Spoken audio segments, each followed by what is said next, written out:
Salut à tous et bienvenue dans cette nouvelle vidéo, j'espère que vous allez bien. Alors aujourd'hui on va parler d'actualité de séries, des reboots, des remakes, des suites. J'espère que ça va vous plaire, si c'est le cas n'hésitez pas à liker, commenter et bien sûr à vous abonner, ça me soutient énormément.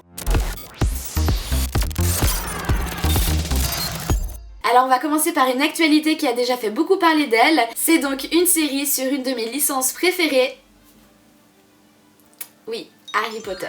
Alors j'avais eu l'info déjà il y a quelques temps et j'avais compris donc que c'était une série sur l'univers Harry Potter. Et non, ça a été confirmé, c'est bien une série sur Harry Potter.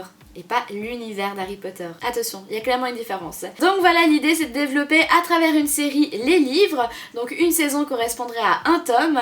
Et effectivement, ça permettrait de développer davantage l'histoire et les personnages. Oui, on laisse de côté les films pour faire place à une nouvelle génération d'acteurs.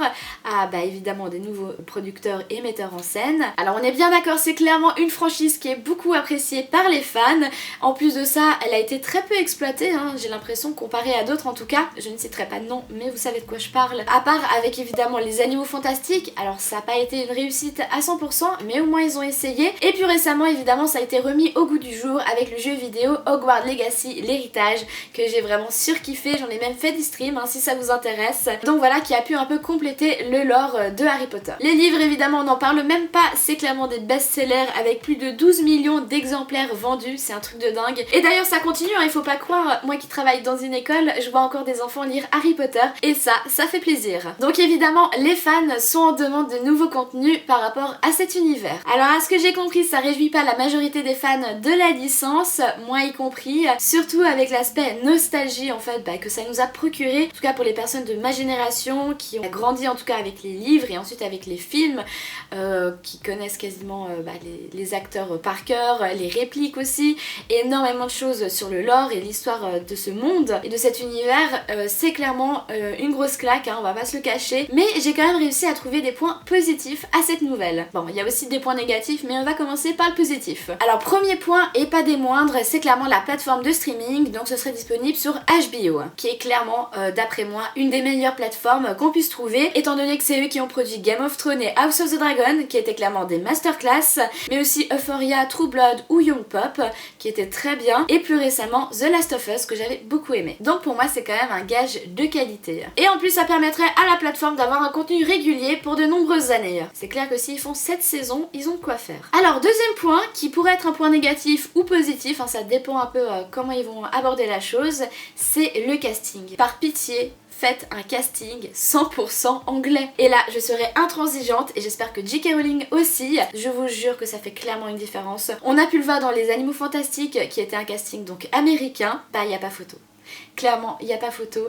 Les acteurs anglais, ils ont ce truc. Enfin, moi perso, je surkiffe. Donc, par pitié, engagez des acteurs et des actrices anglais. Et donc, mon troisième point, et sans doute le dernier, j'ai vraiment essayé de faire l'avocat du diable pour essayer de trouver des points positifs, c'est qu'il faut quand même l'admettre, avec une saison par tome, ils risquent vraiment de pouvoir davantage développer les personnages, les détails. Ils auront vraiment le temps de se poser sur les cours, par exemple, la vie au quotidien à Poudlard. On a plein de choses qu'on a vraiment appris déjà dans les livres et qui ont été occultés dans les films. Je comprends aussi la longueur d'un film et d'une série, c'est pas la même. D'ailleurs, d'après moi, à partir du tome 5, les films auraient dû être coupés en deux. Ça aurait fait déjà plus de films, peut-être potentiellement plus d'argent. Désolée, le tome 5 c'est mon préféré et on voit tellement peu de choses. Il y a les buses, il y a vraiment énormément de choses à développer. D'ailleurs, le livre 5 c'est le plus gros. Vous le voyez pas? Ah si, vous le voyez, il est juste là. C'est le plus gros. Et non, le film, je suis désolée, il survole beaucoup trop de choses. Donc je me dis, en série, une saison pour ça, ça risque d'être pas mal. Et il y a vraiment énormément de détails dans l'entièreté des livres qu'on n'a pas vu. Rien que par exemple les élèves à Poudlard, je crois qu'il y en a plus de 1000 si je dis pas de bêtises. En tout cas 200 il me semble dans une maison. Combien de Gryffondor vous pouvez nommer? Moi je dirais une dizaine, une quinzaine si je me motive un peu. Serre d'aigle, désolée, moi il y en a que 2, c'est Luna et Cho qui me viennent à l'esprit. Dans Serpentin on en a peut-être 4 ou 5. Et Poufsouffle, je suis désolée, il n'y a que Cédric Diggory qui me vient à l'esprit encore une fois. On voit très peu aussi les élèves des différentes années. Il y a énormément de cours qu'on voit pas, rien que les moments de vie aussi, par exemple dans les salles communes ou déjeuner, ce genre de choses.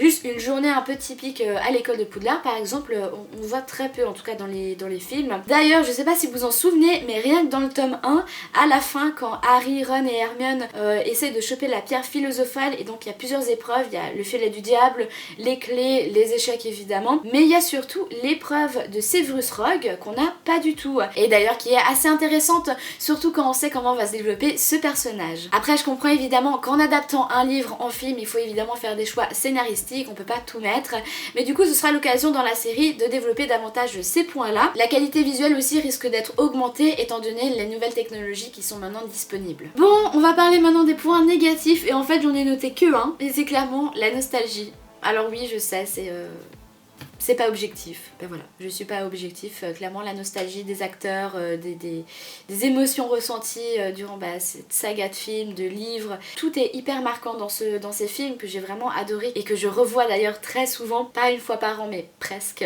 En plus, Harry Potter, je suis désolée, les livres, je sais que ça fait cliché de dire ça et je suis clairement pas la seule, mais vraiment, ça m'a appris à aimer la lecture. Genre vraiment j'avais des gros problèmes avec tout ce qui était lecture, je détestais ça, c'était vraiment une corvée et je suis tombée dedans en fait et j'ai pas pu lâcher. J'ai trop de souvenirs en vrai, rien qu'avec les livres, je me revois, je sais pas, les lire avant d'aller à l'école dans le bus, même pendant les cours, entre les pauses, tout le temps j'étais vraiment crochée à mon livre. Le 5 en particulier m'a beaucoup marqué. Donc voilà, et après évidemment voir les films en live, c'était la concrétisation en fait de tout ce que j'avais imaginé dans ma tête en lisant ces pages, et tu les vois vraiment en grand écran, enfin trop de choses quoi, la musique, il y a trop de choses que tu peux pas enlever au film.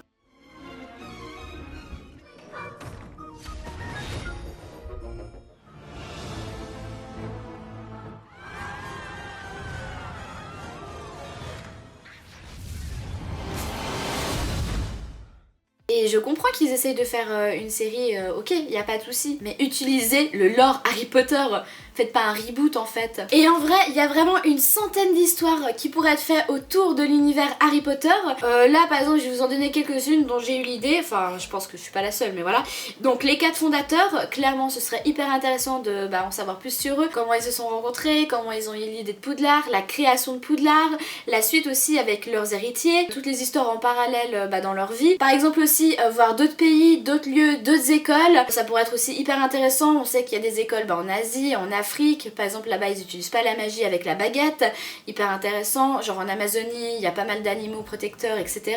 L'école en France aussi, Beauxbatons, Nicolas Flamel, il y a possibilité aussi de faire une série anthologique, donc avec des épisodes qui sont pas liés entre eux, comme par exemple, je sais pas, une journée dans la vie d'une famille de sorciers, un moldu par exemple qui se serait confronté à la magie, parler du ministère de la magie aussi, il y a plein de choses hyper intéressantes qu'on connaît pas là-dessus, par exemple le département des secrets avec les langues de plomb. Alors il y a une petite référence dans Hogwarts Legacy par exemple, ou parler des monuments par exemple, la création de Gringotts, de Saint-Mangouste, ou les boutiques, genre le chemin de traverse, il y a plein de choses à raconter là-dessus. Ou sinon une autre époque, genre le Moyen-Âge, ou Londres en mode époque victorienne, 18e, 19e siècle, ce serait super intéressant aussi de voir le rapport qu'ils ont avec le monde des moldus. Et c'est pas tout, hein, j'ai encore plein d'autres idées. Donc par exemple ces livres, alors les animaux fantastiques c'est bon, ça a été adapté en film, on passe. L'histoire du Quidditch, hyper intéressant, hein, je vous le conseille si jamais, on apprend plein de choses sur l'univers de ce sport à travers les âges. Et les contes de Bithel le Barde. Alors s'il vous plaît, ne me dites pas qu'il n'y a pas assez de contenu. En vrai, il y a largement assez d'histoires à exploiter avant un reboot. C'est évidemment ce qu'ils ont essayé de faire avec les animaux fantastiques. Encore une fois, ça n'a pas été un succès à 100%, mais ils ont essayé. Ils ont essayé et rien que pour ça, c'est ok pour moi.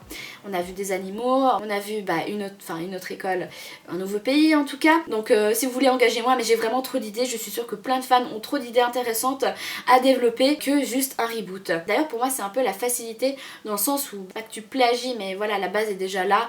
Bon, tu réécris évidemment les scénarios, il y a évidemment du travail dessus hein, sur la réadaptation d'un film ou d'un livre en série. Et en vrai, ils prennent des risques parce que le reboot, forcément ça va clairement décevoir énormément de fans. J'espère ne pas en faire partie sur encore une fois ce côté nostalgie. Donc voilà, tout ça pour dire que je suis pas vraiment emballée par cette histoire. En vrai si ça sort je vais clairement regarder étant donné que je suis vraiment une fan de cet univers et que j'ai envie de me faire un avis sur cette série. Donc voilà, peut-être que je ferai une review d'ailleurs sur la série ou sur la première saison, on verra bien comment ça se passe. Et à part ça, si vous êtes fan ou pas de la licence, n'hésitez pas à me donner votre avis en commentaire, ça m'intéresse. Donc voilà, c'est une affaire à suivre. Ensuite on enchaîne avec la deuxième news qui est potentiellement une suite à la série Malcolm. Oui, une série culte que j'ai personnellement regardée pendant des heures, qui racontait la vie de famille de Malcolm, donc le troisième fils d'une fratrie de 4 garçons, un petit génie qui vivait donc avec sa mère Lois, autoritaire et déjantée, de Hal, son père immature, c'était un employé de bureau incapable de prendre des responsabilités, et ses 3 frères, Francis, Reese et Dewey, et ensuite le 5e, Jamie, qui complétera la famille à partir de la saison 4. C'est clairement une série phare des années 2000, donc il s'est terminé en 2006 sur 7 saisons et 151 épisodes, et apparemment ce serait Bryan Cranston, donc celui qui joue Hal, mais qu'on a aussi pu voir bien sûr dans Breaking Bad, qui serait carrément chaud à faire une suite. Il travaille déjà sur le script, et tout le cast original serait aussi motivé. Leur seule exigence, c'est que le script soit exceptionnel. Alors bien sûr j'ai parlé de Bryan Cranston, qui est d'après moi le plus connu. Aujourd'hui il a 67 ans, bien sûr on a pu le voir dans Breaking Bad, mais il est aussi apparu dans la série Who I Met Your Mother, ainsi que dans le film The Boyfriend. En ce qui concerne Jen Kaczmarek, alors je sais pas si je prononce bien son nom de famille, mais en tout cas l'actrice qui incarnait Lois, bah écoutez, pour être honnête, j'ai pas vu de film ou de série où elle est apparue. Elle en a fait, mais bon voilà, ils étaient pas hyper connus. En ce qui concerne Reese, donc Justin Berfield, il a actuellement 37 ans. Écoutez, j'ai pas non plus trouvé énormément d'informations à son sujet. Il a surtout fait des apparitions dans des films ou des séries, mais je les connais pas, donc voilà, je vais pas les citer. Il est devenu père de famille, c'est pas rien quand même. En ce qui concerne Francis, donc Christopher Matterson, il a aujourd'hui 43 ans. Il a fait une apparition dans la série That 70 Show, et sinon il est marié et il est lui aussi père de famille. En ce qui concerne l'acteur Eric Per Sullivan, donc celui qui jouait Dewey, il a actuellement 31 ans et lui on peut dire qu'il a complètement disparu des radars depuis la fin de la série Malcolm. C'est d'ailleurs un des seuls acteurs qui serait potentiellement absent pour la suite. Et bien sûr on n'oublie pas Frankie Muniz, donc l'acteur qui jouait Malcolm, que j'ai d'ailleurs eu la chance de rencontrer. Il a donc 37 ans, il est marié à un mannequin et ils ont un fils depuis 2021. Et lui malheureusement ses actualités sont beaucoup moins positives, je sais pas si vous êtes au courant, mais suite à des gros accidents de course automobile, il a eu donc des mini AVC et des grosses pertes de mémoire. D'ailleurs il est toujours en contact avec Bryan Cranston qui depuis plus de 15 ans prend de ses nouvelles régulièrement, donc je pense qu'ils ont clairement parlé de cette éventuelle suite et apparemment Frankie Muniz est clairement motivé. Et personnellement j'imagine clairement une suite à ces personnages. J'avais pensé par exemple à Reese qui pourrait encore habiter chez ses parents, genre dans le garage,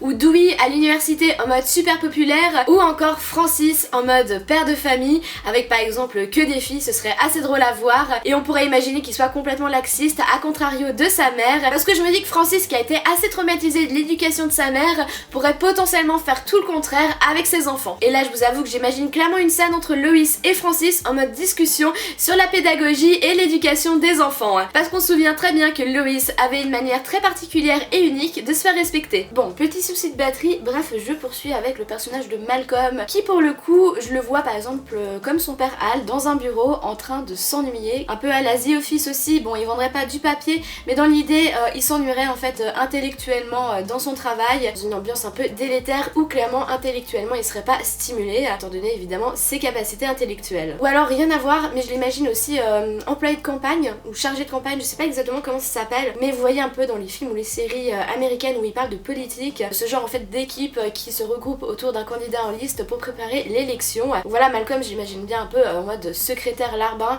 voilà, qui s'occupe un petit peu de toutes les tâches ingrates. L'idée d'après moi ce serait de voir Malcolm dans un milieu professionnel où soit il s'ennuie ou soit ses compétences intellectuelles ne sont pas mises à profit. Je trouve personnellement que ce serait assez drôle à voir. Donc voilà grosso modo ce que je m'imagine pour l'avenir de ces personnages.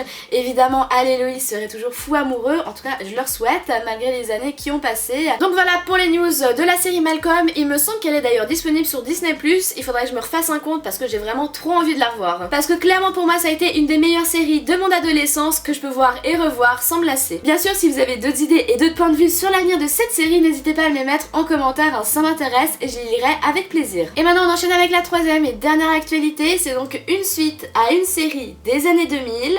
oui, encore une fois, et il s'agit de la série Monk. Donc pour rappel, cette série comptait 8 saisons quand même, avec 125 épisodes, et donc était diffusée entre 2002 et 2009. Ouais, ça fait un bail. Alors j'espère que vous connaissez cette série, qui était quand même incontournable dans les années 2000. Bon, pas aussi populaire que Malcolm, mais quand même, elle a connu son moment de gloire, et donc on suivait les péripéties d'Adrien Monk, un détective atteint de troubles obsessionnels compulsifs, surtout liés à la mort de sa femme, mais qui en plus de ça était vraiment un expert et un génie dans son domaine. Une sorte de Sherlock Holmes des temps modernes, mais qui avait peur du lait. Qui était d'ailleurs magnifiquement bien interprété par Tony Shalhoub, qui d'ailleurs sera présent ainsi que tout le cast originel pour la suite. La suite d'ailleurs je vous en parle tout de suite, il s'agit d'un film, donc Les dernières affaires de Monsieur Monk, le film, et en lisant en fait le synopsis, je me suis rendu compte que ça spoilait en partie la fin de la série, en tout cas en ce qui concerne un personnage relativement important dans le lore de Monsieur Monk. Donc voilà, si vous n'avez pas vu la fin de la série, le synopsis risque de vous spoiler, donc je vais vous mettre un timecode, comme ça vous êtes avertis. Et sinon pour ceux qui s'en fichent, restez sans autre. Alors en ce qui concerne le synopsis, il s'agirait donc de Monsieur Monk qui serait appelé à intervenir sur une dernière affaire qui impliquerait sa belle-fille, donc la fille de Trudy, Molly Evans, qui durant les préparatifs de son mariage pourrait avoir quelques soucis. J'ai pas plus d'informations à ce sujet, donc voilà, j'espère pouvoir voir cette suite qui sera d'ailleurs disponible sur la plateforme Peacock. Alors j'ai pas trop d'informations, je la connais pas pour être honnête, donc vraiment j'espère que ce sera disponible en Europe sur une autre plateforme, parce que franchement faire des comptes sur 1000 plateformes, moi je commence à en avoir ras-le-bol, donc voilà, autant tout regrouper. Donc voilà pour cette dernière actualité, dites-moi ce que vous en pensez de cette suite en film. Moi personnellement je suis pas contre, en plus j'avais beaucoup aimé le personnage d'Adrien Monk malgré ses travers, et bien sûr ça m'a donné envie de revoir cette série qui je crois est disponible sur Amazon Prime. Je vous avoue, je suis un peu perdue avec toutes ces plateformes de streaming, mais une chose est sûre, s'il y a des suites à ces séries, il faudrait les regrouper sur les plateformes où elles sont déjà disponibles, ce serait beaucoup plus simple. Donc voilà pour cette vidéo actualité série qui change un peu de d'habitude par rapport à mon autre contenu.